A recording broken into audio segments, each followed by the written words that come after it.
What upset me wasn't that they expected me to die, but that they couldn't provide a comfortable bed to do it in. That capsule made hospital cots feel fluffy. But to their credit, they paid what they had promised, in full and on time. $2 million. And they let me return to my life when it would have been easier to just kill me. Kill me a second time, that is. And best of all, I'm cancer-free. A medical miracle. This was 2 years ago. And if you had told me then that I would still be alive in 6 months, much less in 2019, I would have laughed in your face. Of course, what Barry told me was far more ridiculous. That's not his real name, but close enough. Barry was a friend from college. We had went on a couple dates too, but neither of us felt chemistry. He had studied biology, a lot better choice than my useless major. And we had lost touch when I went off to my master's and he went to med school. Until 2 years ago, when I saw his name on my cell phone. I assumed that he had heard of my diagnosis, wanted to offer his condolences, and wrung me out for one final goodbye. That's what it seemed like for the first couple minutes. I nearly hung up when he told me his true motive. Did I wish I had? I'm not sure. I don't think so. There was a controversial medical trial Barry was part of, and he wanted to recommend me for the first round of subjects. Wow. Was he really using our relationship to get a guinea pig for some experimental treatment? And then he dropped the hook. $2 million, paid to me or, if things go poorly, whatever beneficiary I choose. I had no use for the money. What with one foot in the grave, never married, no kids. But I had a brother in jail, and 3 nephews plus a sister-in-law by him. An adjunct history professor at a community college doesn't exactly have good death benefits. So this was my first chance to leave something behind. There were back and forths with the mystery company for a week, before I was convinced the offer was real and I signed my life away. The catch was, the trial had nothing to do with cancer treatment. After an NDA, I was informed by a well-dressed company rep the real procedure.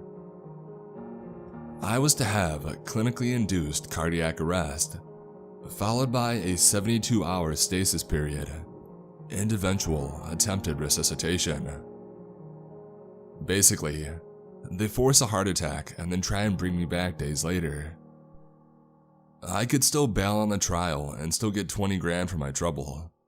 These people certainly weren't strapped for funding. The whole thing was bananas, but my heart wasn't much use to me now, so I agreed. As far as my family and friends would know, I was on a bucket list vacation to Jakarta for 2 weeks. A couple first-class flights and a long helicopter ride later, I found myself on what I guessed was a small, converted aircraft carrier. Barry met me on arrival. He was as chatty as I remembered him, seemingly excited to see me, but with obvious pity behind his smile. Because of my conditions, or his low expectations regarding the experiment, I'm not sure. Soon after, I was introduced to a man who went by Mr. Graceful. It was pretty obvious none of the scientists cared for him, both from their demeanor in Mr. Graceful's presence, and how they spoke about him over the next couple days. I couldn't blame them. His face, his voice, his grin, it all gave me chills. But I had grown used to the chills the last few months. Whatever his reputation on the floating lab, he seemed important. "Are you one of the scientists?" He laughed and he gently patted my shoulder. I had to fight not to shudder. Oh, far from it. The Creator, in all his wisdom, didn't seem fit to bless me with that sort of brain. He did gift me with wealth, and that's all I'm good for around here. Mr. Graceful chuckled, and then his face became serious, which I preferred. I appreciate your sacrifice. The final person I met worth mentioning was Dr. Imani Seif. Of everybody on the ship, she was by far the most personable. I relaxed. After a bit of small talk, she said, I'm sorry about Mr. Graceful. Rest assured, he's the only religious nutter on our team. I would kick him to the shore if I could. But I rubbed my fingers together in a money gesture. Precisely. In a perfect world, it would be all about science, but I have to play politics. Even out here in the ocean, 1,000 miles away from any jurisdiction or ethics committee. Especially out here. She proceeded to let me in on a few more details. I was the first of 10 subjects to filter in and out over the next month, one at a time. The next 2 days, I didn't have 5 minutes to myself. Baseline readings and notes on my head, and psychological stability surveys and all sorts of nonsense. I considered letting Barry know that I was still upset with how he had roped me into this. But seeing as I had agreed and I was about to become a millionaire, albeit posthumously, what was the point? As for the ship, the tech was cutting edge, equipped with tools that I had never heard of. Meanwhile, the fixtures were outdated and rusty, but you don't care about that, sorry. Suffice it to say, the tube I was placed in so I could die was probably the most bizarre contraption that I had ever seen. Like a giant pill capsule, airtight, cold as hell, and with needles ready to stick me on 100 tiny robot arms. I don't have to tell you how terrified I was to enter that final room. They had given me a few hours of silence just before. To pray, maybe. I meditated on my life instead. When the mechanical lock clicked shut, I panicked. I didn't want this. I couldn't let myself be killed. But right as I lifted my fist to pound on the ceiling, something pricked my arm. And I became so tired all at once. Too tired to resist. I didn't fight it as my vision went black, and I surrendered to a sensation of rushing waves, carrying me through a kaleidoscopic tunnel. Let's skip the next bit, partly because it's too hard to remember. Like a dream you don't remember having until lunchtime, but also because it's so cliche that it would be boring, and frankly, it's irrelevant. It was nice though. Whatever it was, all clouds and angels. There was no gateway for what came next, no fractal patterns. A heavenly vision was there one moment, and then gone, replaced by darkness. Sounds, loud and in an incomprehensible jumble, surrounded me as my eyes adjusted. Well, no, that isn't exactly right. I didn't really have eyes anymore, and there were no longer such things as sounds. But my brain, or my soul, worked in overdrive to interpret what seemed to be one continuous mess of information into distinct senses. For simplicity's sake, and because I have trouble reliving how it actually felt, I'll describe everything in terms of sight and sound. And when I write spoken words, the people here definitely didn't communicate with anything so crude as language. But I felt intention, at least the bits that I could comprehend. Anyway, I found myself in sort of a pen.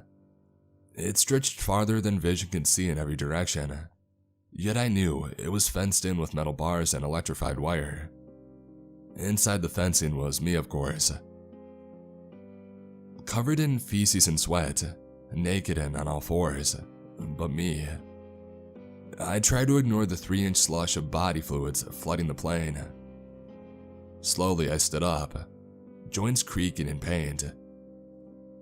There were creatures too, all around me. A sort of cow-like animal with a human face. But the more I focused on them, the more they looked like humans. But like humans who had been reduced to dough and squished into a mold. Some bovine cookie sheet. Their flesh reformed into a new shape, their arms ending in hoof-like appendages with the odd finger poking out of it. We were packed tighter than Vienna sausages in a tin. People of all kinds, all ages, colors, disabilities, heights. Thousands, millions, even billions. The worst part was their eyes. Vacant, unseen, but not stupid. There was still some intelligence there, if you looked for it. But lost behind layers and layers of, well, I can't find the words. Imperception. Is that a thing? I shook the closest one near to me. No response. But a grayish light shimmered above the poor man. And so I shoved him again. A silvery strand came into focus.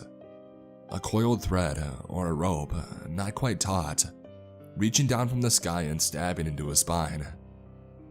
It weaved through his body, almost like veins. Where did it come from? What was it tied to? Yes, I did try to track it to the other end, but I can't attempt to explain the horror which was the sky. If I access those memories, well, I fear that I'll go mad.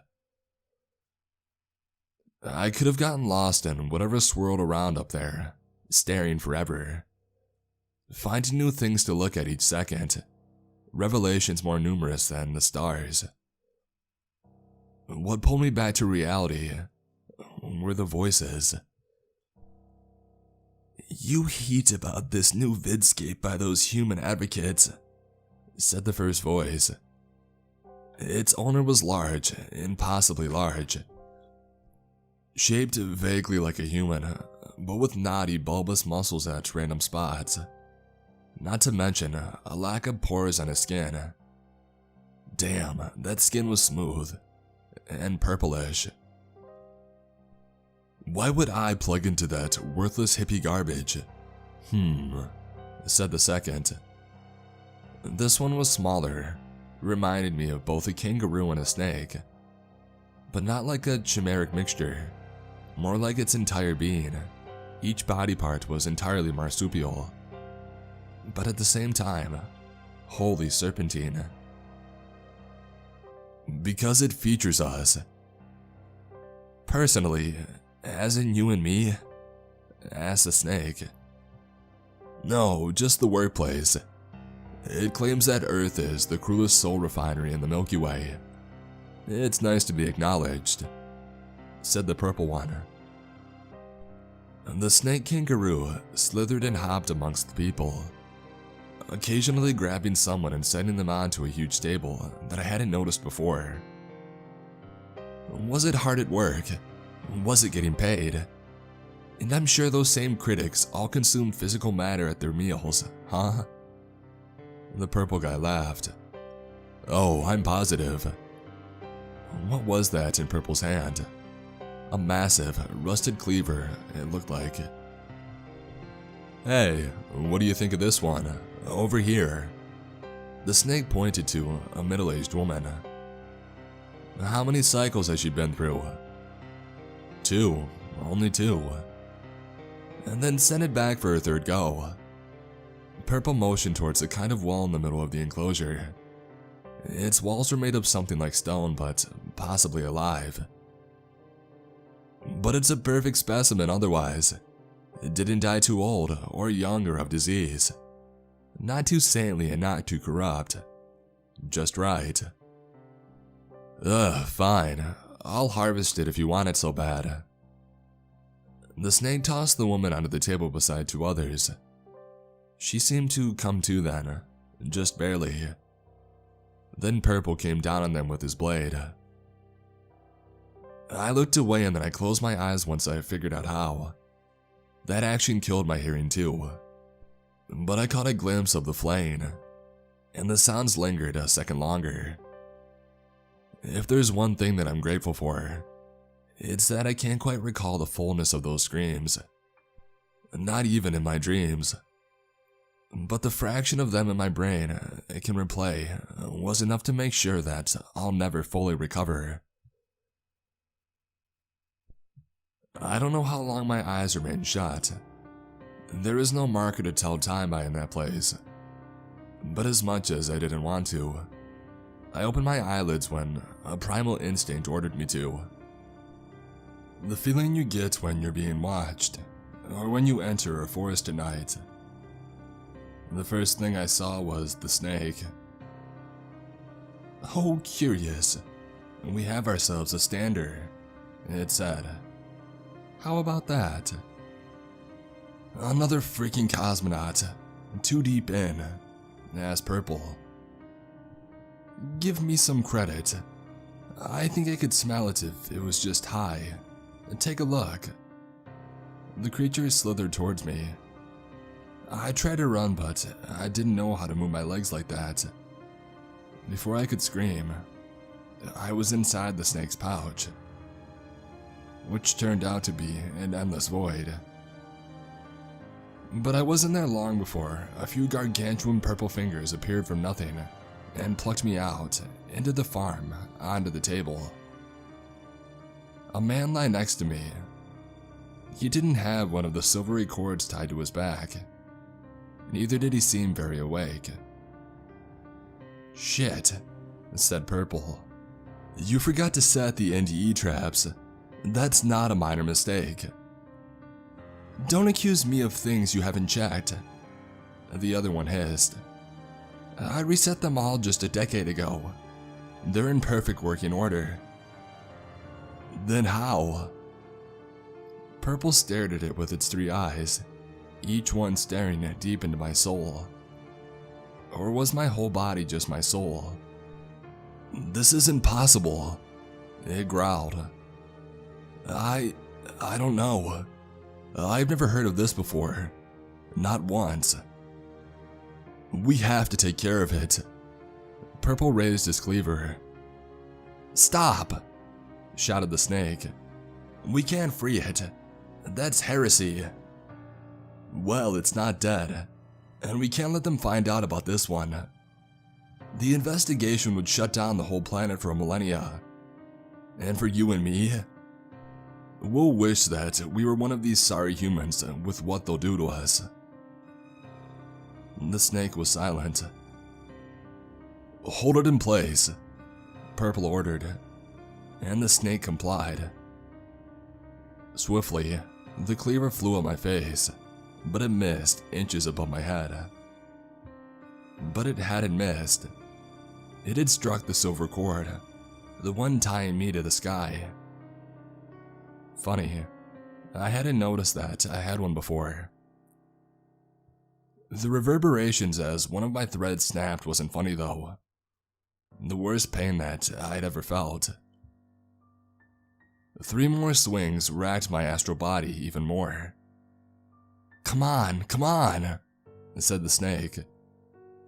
"This blade isn't made for this. I'll get it." My cord was thinner, certainly, but not gone. And then I felt something. A firm tug on my rope. It was enough to drag me a few feet, and out of the coils of the creature holding me. "No!" Purple lunged for me. The disembodied yank came again, harder. Don't ask me why I did it. It just felt right. But I jumped, right towards the well. As if being belayed, the cord helped me leap. I soared for what seemed like miles. "Throw it!" hissed that damn voice. And a moment, or less than a moment, before I fell into the blackness of the well. Purple's butcher knife struck one more time. My tether snapped, recoiling into the sky, and I fell all the faster into the circle of breathing stone. It was just blackness then. Even the sensation of falling finally stopped. This could have lasted for an hour, or a year, or 10, I can't say. But it gave me time to think. I still haven't figured out what those things were. I don't know who they are, or if they know about me, or what's coming for Earth, or if there is a way to save it if so. All my thinking did was make more questions. Waking up in that death pod was nearly as strange as waking up in the hell farm. I had forgotten about my life, the ship. I nearly forgot that I was a person. The scientist opened the pod, ran some vitals, gave me a journal to notate how I felt, and left me a day to recover. My last conversations with Dr. Seif and Barry aren't interesting enough to transcribe. It's worth mentioning that I never could find Barry again. He's not online anywhere, not even in our alumni records. Totally off the grid. I doubt I'll see him again. Fine by me. Mr. Graceful interviewed me too. His questions weren't about how I felt, or to see if my memories were intact, and so on. They are, by the way, but they feel distant. No experience attached to them. Like my life happened to someone else and I watched it all in theater. No, Mr. Graceful wanted to know what it had been like being dead. Where I went. Had I met the creator? What did you see? I'm sorry, Mr. Graceful, I said. I was dead. It was like a dreamless sleep. I didn't see a thing. I was a wreck for the first year after. As you would expect. Being rich has helped a little, and everybody in my life was ecstatic about my recovery. That was nice. I'm starting only now to have real feelings for them again. Most of them at least. Overall, it seems like I'm just less of a person. But I'm also free in a way. Free to live how I want. I didn't feel right off the bat. I was terrified of dying. Obviously terrified of them. But shit, I seem to be a unique case. Who knows what'll happen to me now? It can't be worse than what was already coming. Maybe there's a way for other people to get out of that farm. Maybe there's another life above that one. Maybe not. And maybe the whole thing was just some crazy stasis dream. I've been researching all sorts of shit lately. From yogic wisdom to occult grimoires. No huge insights yet. But there's a whole lot of mystic writings to go through. My mind keeps going back to my old grasshopper tanks. When I was a kid, I liked to keep them as pets. Bugs were just cool to me. A child me liked to imagine what world they saw. Did they know that I was a living thing? Could they even see me? Or as a creature outside of the predator-prey spectrum they had evolved with? Was I literally invisible to an insect? Huge as I was and standing feet away. What would one have thought if it could just see me as more than an unregistered lump of dirt? I can't quite say how that ties into my story. I just think about it. And death. But without the terror that you would expect. I don't know. Not about any of it. The other side is still a mystery, but maybe a bleak one. Maybe not. In a strange way, and perhaps this makes me crazier than all the rest of my ramblings, I'm curious to find out